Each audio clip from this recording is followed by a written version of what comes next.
The shuttle bay doors hissed open, and Zara Vex stepped onto the research station with her heart pounding against her ribs. Her purple skin seemed to glow under the harsh artificial lights, a stark contrast to the sterile gray walls surrounding her. She clutched her travel case tighter, feeling every set of human eyes watching her arrival. This wasn't how she'd imagined her wedding day would begin. "Ambassador Vex, welcome to Station Meridian." Commander Hayes approached with a diplomatic smile, though Zara could see the curiosity in his expression. Humans always stared at her skin color, her slightly larger eyes, the subtle differences that marked her as Vexian. "Thank you, Commander." Zara forced steadiness into her voice. Is Ethan here?"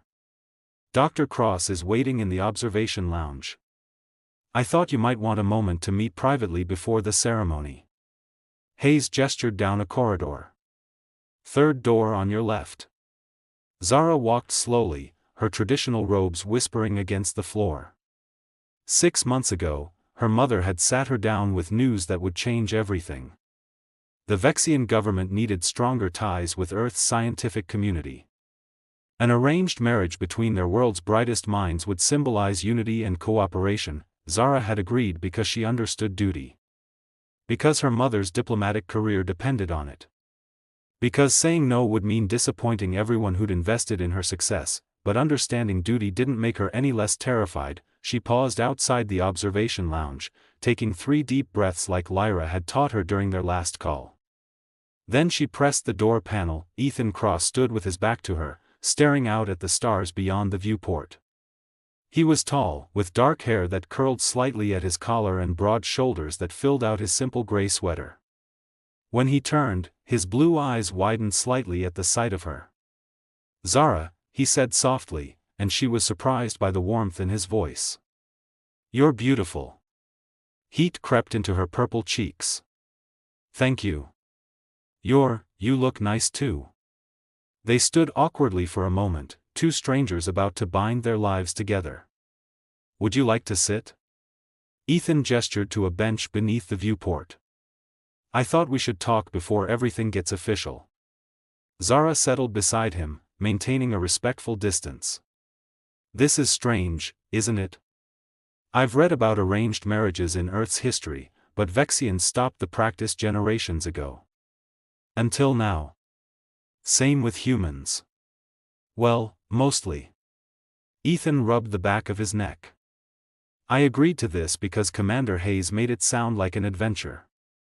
A chance to learn about another species up close.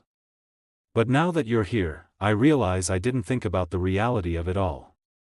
The reality being that we're essentially strangers getting married for political reasons?" Zara's voice came out sharper than intended. "Yes." Ethan met her gaze directly. "But also the reality that you're a person, not just a diplomatic arrangement. And I want you to know that I'll never force anything you're not comfortable with." Something tight in Zara's chest loosened. "You mean the wedding night?" Ethan's cheeks flushed pink. "Among other things. Look, both our governments have expectations about this union producing cultural understanding and maybe eventually, children. But that doesn't mean we have to follow anyone's timeline except our own." Zara studied him carefully. In Vexian culture, arranged marriages were expected to be consummated immediately to seal the bond.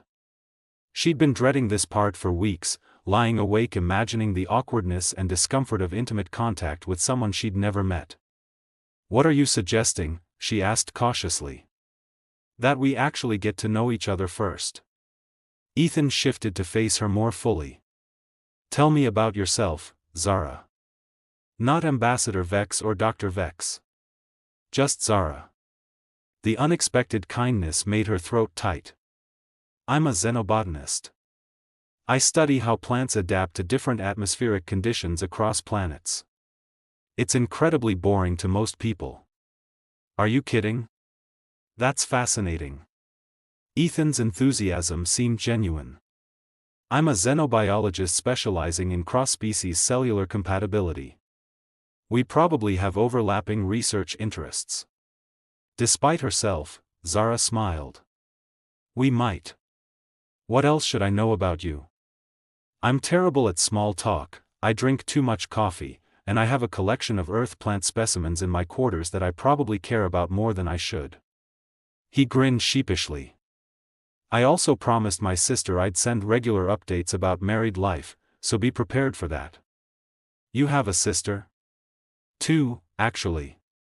Both younger, both incredibly nosy about my love life. Ethan pulled out his communication device, showing Zara images of two smiling women. That's Maya and Jennifer. They think this whole arranged marriage thing is wildly romantic. Zara laughed, the sound surprising her.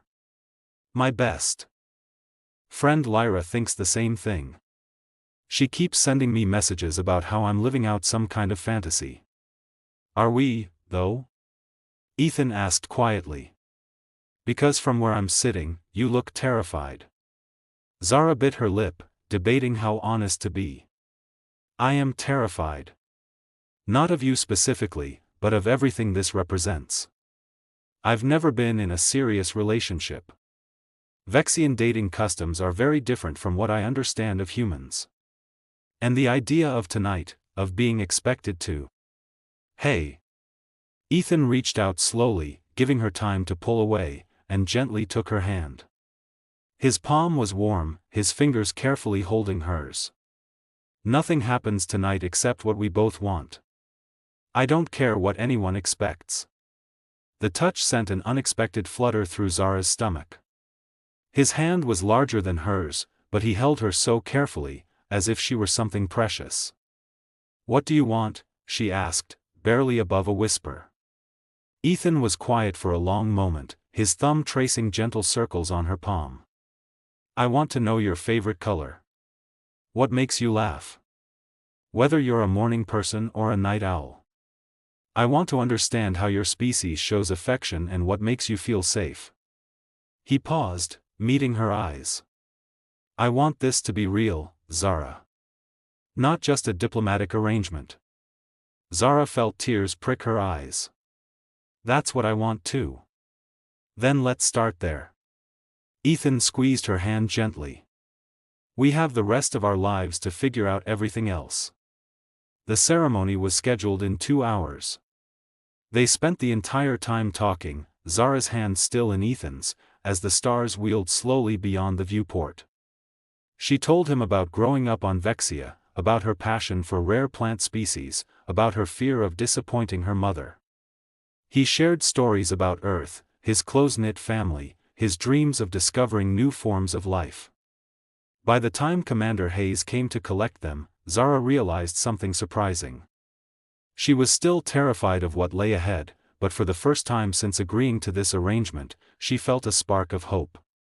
Maybe arranged marriages could lead somewhere real after all. The ceremonial chamber had been decorated to honor both their cultures.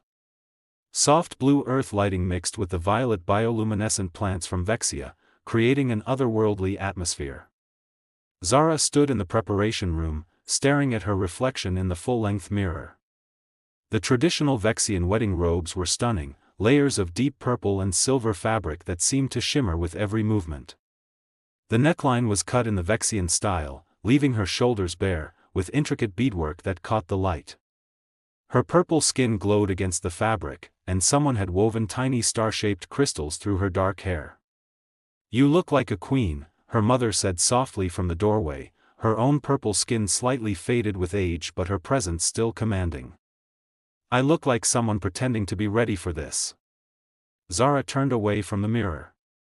Dr. Kira Vex crossed the room, placing both hands on her daughter's shoulders.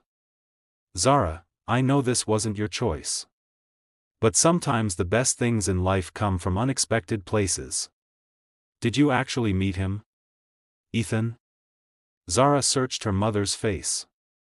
I reviewed his credentials. He's brilliant, respected, and by all accounts, kind. Kira paused. Your father and I started as an arranged match too. Our marriage became the greatest love story of my life. Before Zara could respond, music began filtering through the walls. It was time. The ceremony itself passed in a blur. Zara walked down an aisle lined with representatives from both worlds, their faces curious and expectant. But when she reached the altar and saw Ethan waiting in a formal earth suit, his expression soft and encouraging, everything else faded away. The officiant spoke words blending human and Vexian traditions. Zara and Ethan exchanged rings, a human custom, and then pressed their foreheads together in the Vexian gesture of trust and intimacy. His skin was warm against hers, and she felt him exhale slowly, steadying himself. "I've got you," he whispered so softly only she could hear. "We've got each other." Then they were married, and the small crowd erupted in applause from both species. The reception took place in the station's largest observation lounge. Tables held food from Earth and Vexia, music alternated between both cultures, and Zara found herself swept into conversations with Ethan's family via video link and members of her mother's diplomatic team. But through it all, she felt the weight of what was coming. Every hour that passed brought them closer to being alone together, to the expectations both their cultures held about consummating their union. Ethan seemed to sense her growing tension. He stayed close, his hand finding hers under the table, his presence a steady comfort.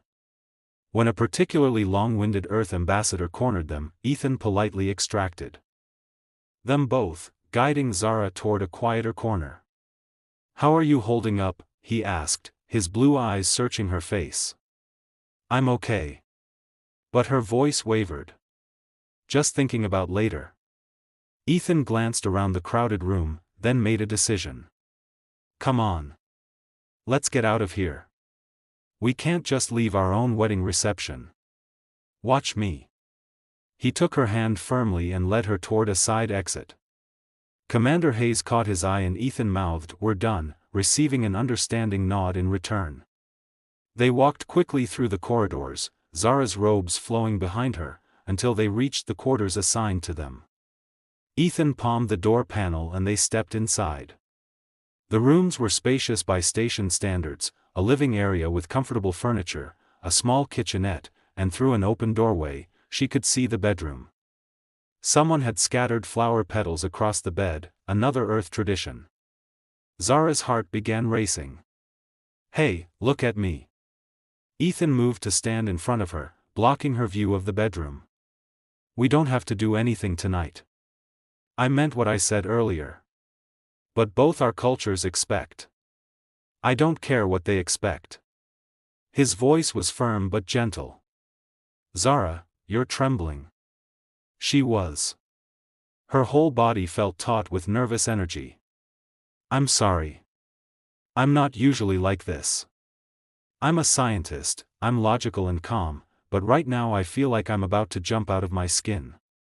Ethan reached up slowly, giving her time to move away, and cupped her face with both his hands. The gesture was tender, intimate without being threatening. "Tell me what you're afraid of." "Everything."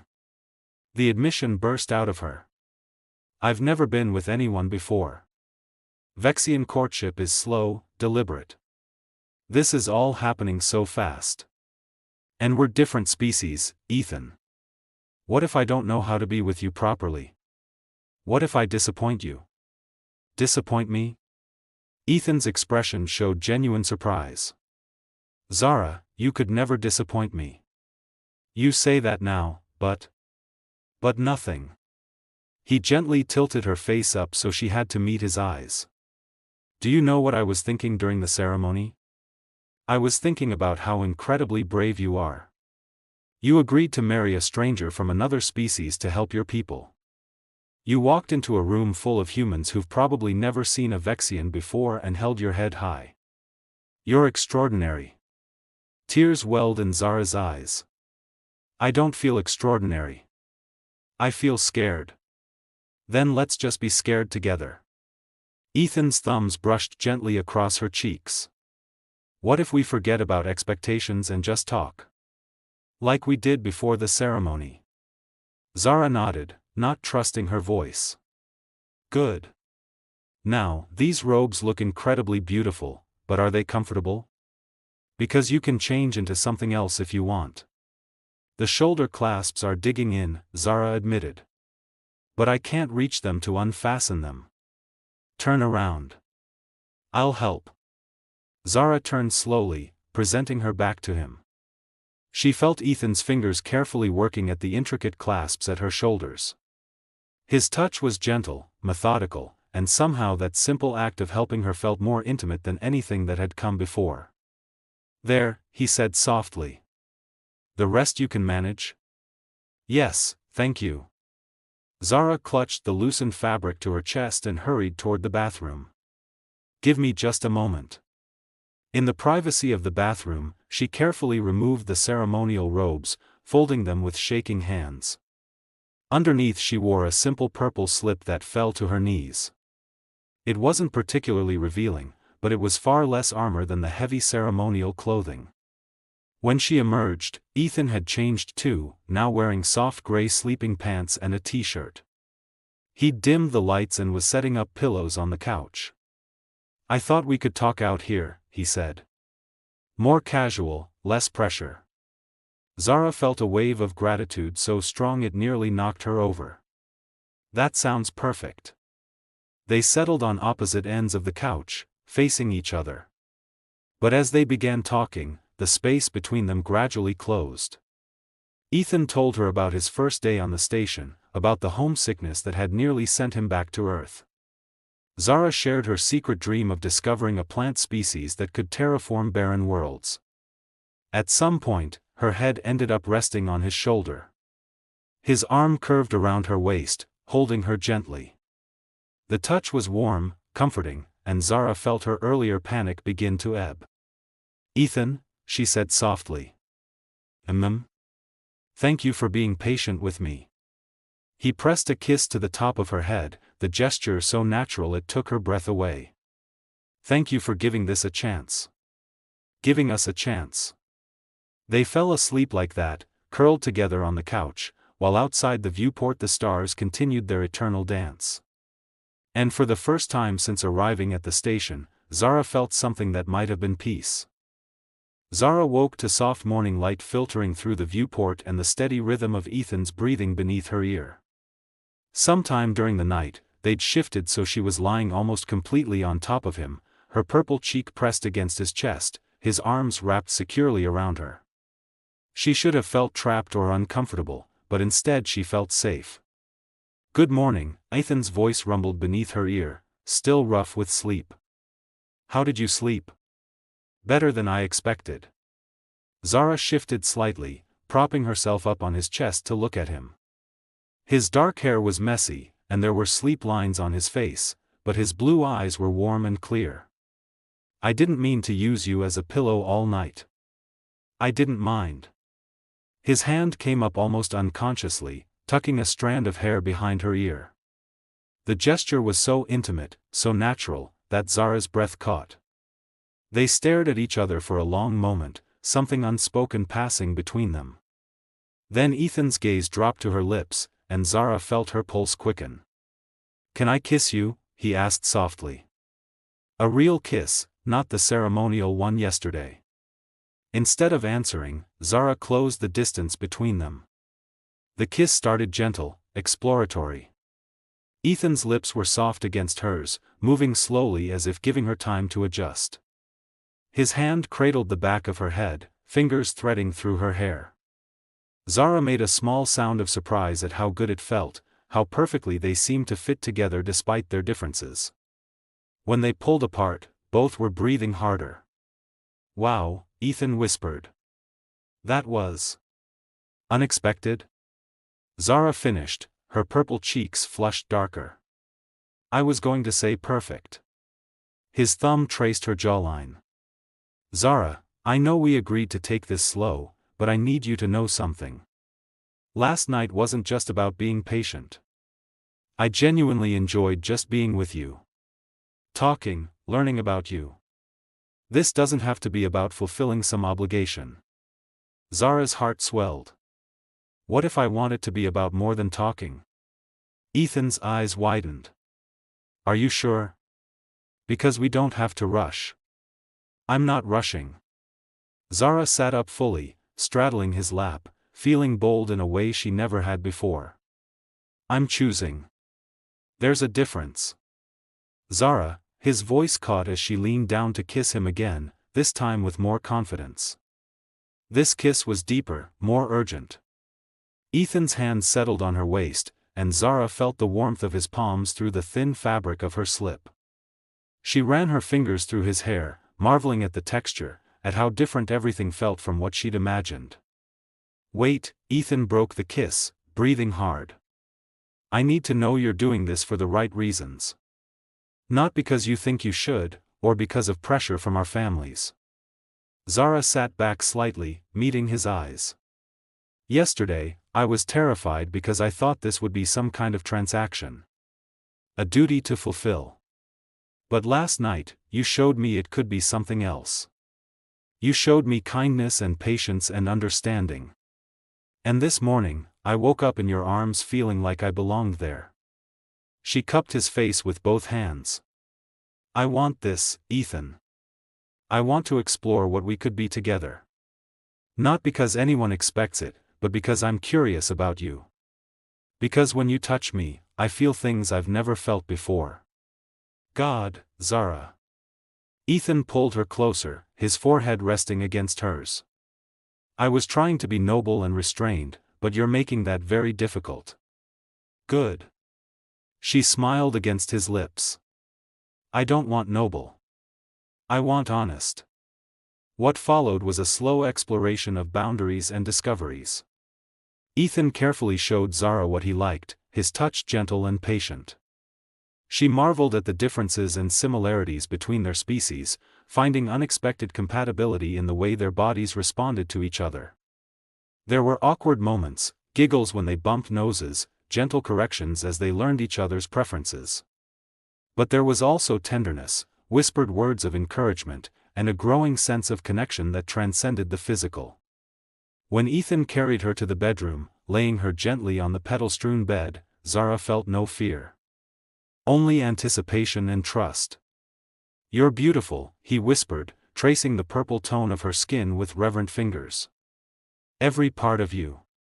"So are you," she replied, meaning it completely. Their joining was slow, careful, filled with communication and care. Ethan checked in with her constantly, making sure she was comfortable, making sure she wanted to continue. Zara had never felt so cherished, so seen, so completely present in her own body. Afterward, they lay tangled together, Zara's purple skin contrasting beautifully against his tanned human coloring on the white sheets. Ethan traced patterns on her shoulder while she rested her head in the crook of his neck. "So," he said softly, a smile in his voice. "How was that for a first time?"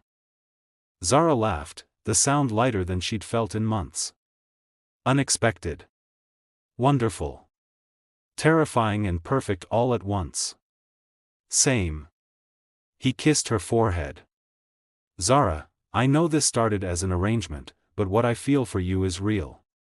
These past 24 hours have shown me that we could build something genuine here." She propped herself up on one elbow to look at him. "I feel it too. It's too soon to call it love, maybe, but it's definitely the beginning of something important." "The beginning," Ethan agreed, pulling her close again.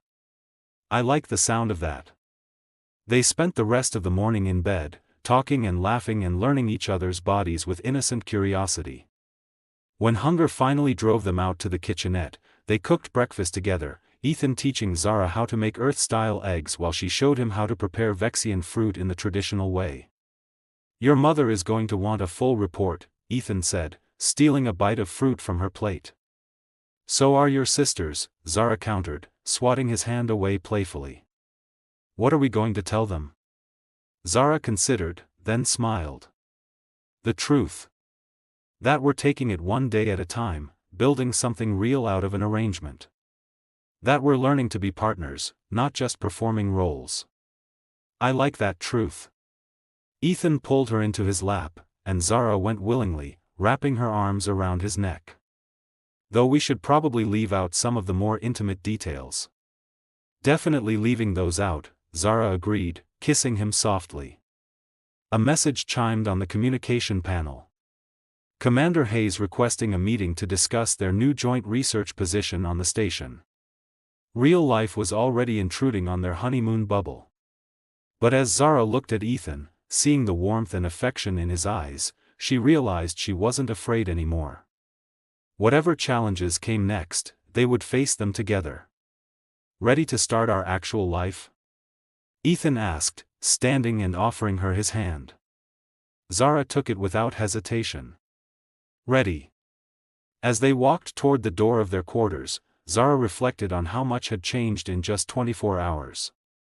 She'd arrived terrified, convinced this arranged marriage would be a prison. Instead, she'd found a partner who saw her, respected her, and was willing to build something real with her. The wedding night she dreaded had become the beginning of something beautiful. Not because of expectations or obligations, but because two people chose to be vulnerable with each other, to be honest about their fears, and to build trust one moment at a time. Love might come later, Zara thought as they stepped into the corridor together, but respect, kindness, and genuine affection were already taking root. And that was more than enough to start with. The arranged marriage had given them a framework. What they built within it would be entirely their own creation. And Zara couldn't wait to see what they'd build together.